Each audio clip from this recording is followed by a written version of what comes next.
วิธีการรีเซ็ตคืนค่าโรงงาน Kaadas K9 ให้ทำการเปิดฝาที่ด้านหลังของดอร์ล็อกหลังจากนั้นให้หาอุปกรณ์แหลมๆจิ้มไปที่ปุ่มรีเซ็ต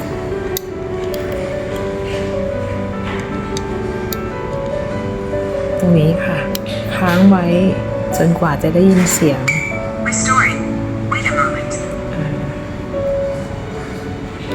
ถ้าได้ยินเสียงคือ Setup succeeded. Restored to factory settings.